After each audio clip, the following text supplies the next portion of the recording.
They said no rookie could make history quite like Caitlin Clark. And they were right, just not in the way anyone expected. In her very first WNBA season, Clark didn't just break a record. She shattered one. 223 turnovers. The most in a single season in the entire history of the league. The previous mark? Left in the dust by a staggering 78 giveaways. That's 5.6 times a game the ball slipped away, missed connections, intercepted passes, the kind of plays that make crowds groan and highlight reels roll for the wrong reasons. The critics pounced. Headlines screamed about carelessness, sloppiness, and rookie mistakes. Social media? Even harsher. In a sport where possession is gold, Caitlin Clark looked like she was throwing it away. Literally. But here's the twist. While everyone was pointing at the turnovers, most were ignoring another number. She wasn't just the league leader in turnovers, she was also the league leader in assists. And not by a small margin. Clark was threading impossible passes, launching plays that nobody else dared to attempt, and racking up rookie season records in assists and three-pointers made. It was chaotic brilliance, risk and reward dancing on the same tightrope. And for anyone who thought this was some bizarre rookie year anomaly, Caitlin herself has a message.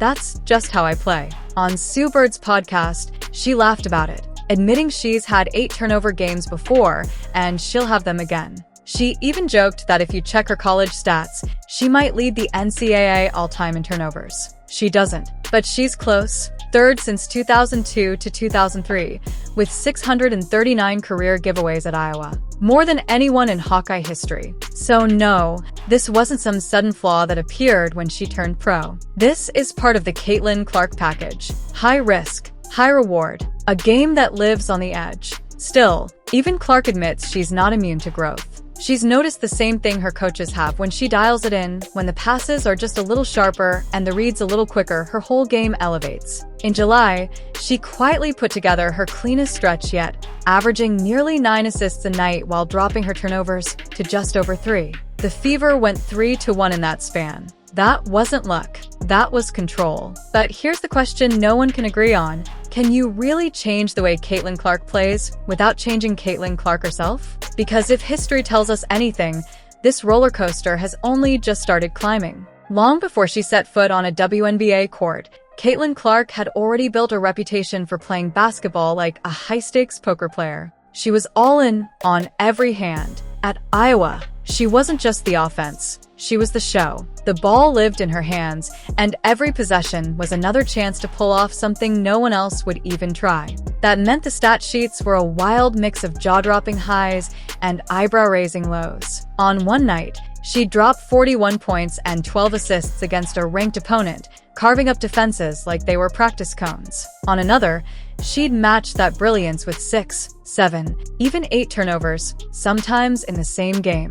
Her coaches knew it, her teammates knew it, and most importantly, she knew it. But she never flinched. Why? Because Clark didn't just want the safe play. She wanted the perfect play. The one that set a teammate up for an open 3 nobody else could create. The one-handed skip pass across the court that hit the corner shooter in stride. The no-look feed to a cutter who didn't even know she was open until the ball was already in her hands. That mentality came with a cost. In 4 seasons at Iowa, she racked up 639 turnovers, the most in school history. Only 2 players in the last 2 decades of NCAA basketball had more.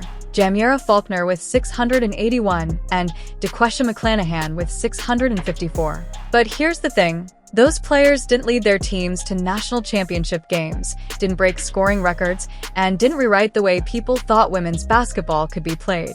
Clark's approach was a calculated gamble. For every pass that went sailing into the third row, there was another that split a defense in half. And she was willing to live with the misses to get the magic. Her coaches had a choice, try to rein her in or let her fly. Lisa Blutta, Iowa's legendary head coach, knew better than to cage a playmaker like Clark. "We let her make those passes," Blutta once said, "because for every turnover, she might give us 2 or 3 plays that no one else in the country can make." And it worked. Iowa became a national powerhouse during Clark's reign, and she became the most talked about player in the sport. But there was always a question lurking under the praise. What happens when this style meets the unforgiving grind of the WNBA? Well, we found out. And it's a story that starts with her record-breaking debut. Her first night as a pro felt like getting dropped into a storm with no umbrella. Double teams were waiting before half court, hands clawed at every dribble. Passing windows that were wide open in college slammed shut like elevator doors. And then came the number that started the noise. Double-digit turnovers in her debut. Even for someone who lives on the edge, that one hit different. Overnight, the narrative hardened. Clips of the giveaways looped on social feeds. Commentators argued about careless passes versus impossible reads. People forgot the other half of the stat line. They forgot the dimes that split traps, the in-rhythm threes created out of chaos, the way her presence alone bent entire defenses like light around a star. That's the paradox of Caitlin Clark. The same vision that gets you 10 assists can also net you 6, 7, 8 turnovers. Sometimes in this. Here's what the highlight reels don't teach. Every risky pass is a math problem. The corner skip that travels 40 feet across your body, that's a calculated gamble against a closeout time. The pocket pass to a rolling big through traffic, that's a bet on touch, timing, and your teammates' hands. The no-look to the dunker spot, you're wagering that the help defender commits a half step too far. Miss by an inch, and it's a live ball turnover. Hit it and the arena explodes. The W felt that difference immediately. Rotations are faster. Guards are longer. Traps are nastier and better disguised. In college, a defender might cheat and still fail to close out. In the pros, she's already there when the ball leaves your fingers. That's not a coaching cliche. It's the daily reality of the best players on earth doing their homework and taking away your first and second reads. So Clark did her homework too. Film, then more film. Where are the hands? Which teams stunt early out of the nail? Who loves to bait the skip and jump the lane? Which bigs can't catch on the move and need the pass higher? That's the quiet part of improvement you never see on a box score. The micro adjustments that turn almost into automatic. Even her dribble cadence changed. Early in the season, she played like a race car in the red, full throttle into pressure, trusting she could outrun traps. Later, you could see the gears shift, snake a pick and roll, pause, force the tag defender to choose, then deliver. She started using her gravity as misdirection. Show the skip, freeze the weak side low man, then drop it short to the roller. Or sell the pocket pass, keep it on a hang dribble, and hit the lift behind her for a clean 3. Same vision. Cleaner sequencing. Teammates adjusted too. Great passers need great receivers. That doesn't mean all-stars everywhere. It means anticipation. A corner shooter learns to hold an extra beat on the lift because the ball might come from an angle no one else would try. A rolling big learns to keep the hands ready earlier because the pocket can arrive a half second sooner than expected. Chemistry isn't just vibes. It's thousands of reps taught by a passer who sees a frame ahead. Was she perfect? Not close. There were stretches where the giveaways piled up, the body language sagged, and the broadcast booth sharpened the knives. But there were also weeks where the risk dropped and the rewards stayed sky high. When the assists kept flowing and the turnovers dipped into that 3-ish range, the Fever's offense breathed. That's the blueprint in a nutshell. Keep the audacity, trim the waist. The mental side might be the most misunderstood part of her game. Clark doesn't hope a hard pass will work. She expects it to. That optimism is the engine. Turn it off, and you don't get the cross-court laser that beats a trap or the dagger in transition that flips a quarter. The trick is guarding that engine without choking it, teaching your winner's brain when a 9 out of 10 window has dropped to a 6 out of 10 window and living to attack the next one. Add in the other reality no one wants to admit. Rhythm matters. Early season pounding, little injuries, minutes limits. Those things scramble timing. You can preach ball security all day, but continuity is a cheat code for precision. When she had a clean, compact stretch, healthy legs, stable rotations, you could feel the dial move. The reads came cleaner. The turnovers dipped. The wins followed. Cause and effect. And then there's the part numbers can't hold. Gravity. Defenders load up at 30 feet because they've seen what happens when you don't. Traps fire early because her range forces a panic. Passing lanes appear because two bodies overreact to a pull-up threat no rookie should credibly have. Gravity generates chaos. Chaos produces chances. Chances create either highlight reels or cough-ups. You can't get the first without risking the second. So yes, The turnovers lit a fire. They gave the critics material and the algorithm something to chew on. But they also framed the challenge exactly the way competitors like it. Visible, measurable, beatable. Trim the 5 worst decisions a game. The late skip into a set weak side, the cross-court pass off 1 foot, the forced pocket with the tag sitting on it, and nothing essential about her game disappears. The wow plays survive. The waste evaporates. That's not wishful thinking. It's how elite guards evolve.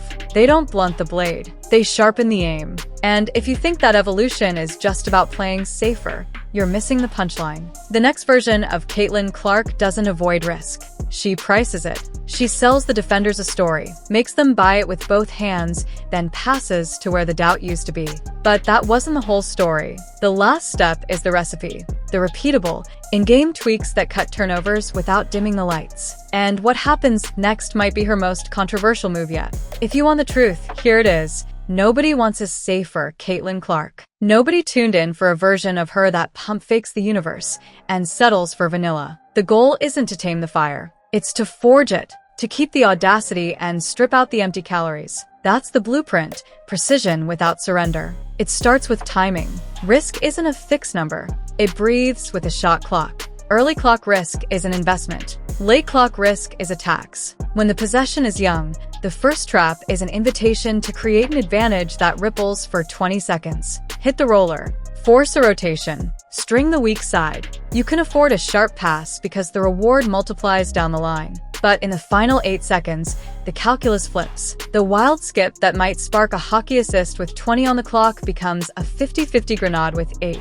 Same pass, different economy. She doesn't need to be safer, just more price aware. Then there's the read hierarchy. First read is the cleanest, the pocket to a rolling big if the tag is late. Second read is the lift behind her. Guard relocates, footwork set, catch and fire before the closeout breathes. The third read is the bailout, the reset, the rescreen, the live again in 4 seconds choice that turns an almost turnover into a new possession. The problem in her messiest nights isn't vision. It's skipping the second read and hurling the fourth. The blueprint brings the order back. Pocket, lift, reset. Not glamorous. Deadly. Feet matter. Most high-wire passers live on 1 foot. It's the painter's brushstroke. But 1 foot. Crossbody lasers turn into telegraphed gifts when the weak side sits in the lane. 2-foot landings tighten the margins. She can still sell the same story. Eyes across, shoulders open, while keeping the base strong enough to cancel midair. A jump stop that lets the head fake write a check the hands can cash is the quietest turnover eraser in basketball. It's not conservatism, it's control. Touch is the next lever. Great passers don't just throw to spots, they throw to hands. A rolling center with soft mitts can handle the low pocket like a shortstop. A different big needs the ball brought up the ladder. A corner shooter who leans forward needs the pass on the chest. The one who backpedals wants it hip high. The turnovers that look like bad decisions are often just mismatched touch maps. Map the hands, map the catches, and the same daring windows become routine connections. Traps will always come. Good. Against a hard blitz, the first win isn't the pass, it's the pause. Let the blitz commit. Drag it 2 steps longer than they like. The short roll at the nail is the real knife. Catch, face, hit the 4 on 3 with a bounce to the dunker or a snap to the corner. When blitzes smell panic, they feast. When they smell patience, they wilt. The blueprint doesn't beg the trap to stop. It makes the trap expensive. There's also the relocation layer. Sometimes the best pass is to yourself. 2 steps later. Give it up, flow to space. Get it back with the defense rotated the wrong way. That off-ball cut to the slot after initiating the set, and the quick pop to 30 feet, turns a defense's help principles against themselves. The more she relocates, the less she forces. And the less she forces, the more the defense has to guess, right before she punishes the guess. Chemistry sharpens everything. Receivers grow fluent in her grammar. The wing learns that when she glances at the corner, the pass might be coming to the slot. The big learns that the pocket arrives early if the tag sleeps and late if the tag cheats. That's not vibes, that's repetition. Every practice rep closes a turnover door in real games. The transformation looks sudden on TV. It's not. It's hours of decoding where her no-looks would land if you trusted them. Now, add game theory. Show them the skip, 3 times. Let it land. Build a habit on the weak side. Then flip it same eye line, same shoulder tilt, and drop the short hook to the roller at the last possible beat. When defenders believe the story, they overplay the ending. Turnovers shrink when the defense believes it knows you. Then you change the plot. The hit-ahead pass is its own mini-philosophy. In transition, her arm is a trebuchet. She can tilt a court in a heartbeat. The blueprint doesn't muzzle the hit-ahead. It sets borders. As soon as the last defender's hip turns and the lane line is clean, launch it. If the defender is still square and inside the lane, downshift. Push, dribble, widen the floor, hit the trailer. It's the same aggression with a smarter trigger. Late game rules get simpler, not smaller. Fourth quarter, 2-possession margin, 2 minutes left. Delete 2 passes from the menu. The 1-foot cross court over a set weak side, off the board. The live ball bounce into a loaded nail, off the board. Keep the downhill 2-man game. Keep the lift behind, keep the wrist screen and snake. The best guards don't stop being themselves in winning time. They just carry fewer tools into the alley. There's also the 1-possession-old rule. After a turnover, the next touch cannot be hero math. No revenge lasers. No I owe them 1 missiles. 1-possession-old. Reset the heartbeat. That single rule has saved more point guards than any practice drill known to humankind. It protects the engine from itself. And because this is real life, not a lab, there's the body piece. Rhythm is a currency, and health is the mint. If the legs are right and the minutes are steady, windows seem bigger. When the hamstring whispers or the minutes swing, windows shrink. The blueprint accepts that reality and adapts. More 2-foot stops, more short roll usage, more dribble pickups into pivots. You don't fight timing with willpower. You fight it with structure. Even the inbound is a turnover trap nobody talks about. Baseline late game. Teams lurk for the bait steal. The fix is micro. The inbounder becomes the best passer on the floor, her. And the first action is a decoy flare that pulls the top defender 1 step too high. The safety valve is always up the sideline, never back to the nail. It's a small change with a big effect. Fewer cheap giveaways that feel like daggers. The assist-to-turnover ratio is not a personality test. It's a thermostat. Move it from 1.5 to the 1.8 to 2.0 window, and an offense breathes different air.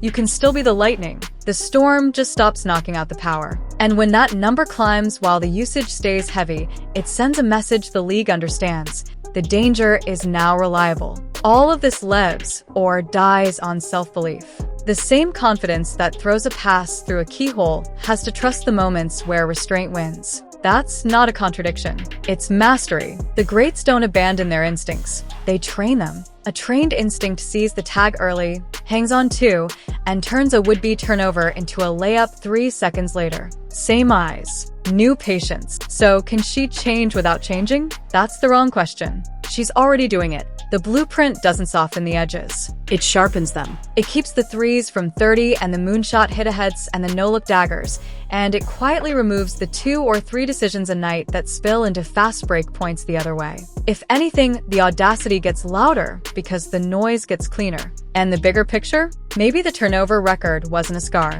Maybe it was a receipt. Proof of the toll you pay to play at a speed most players can't even see. The critics will always circle the giveaways. Fine, let them.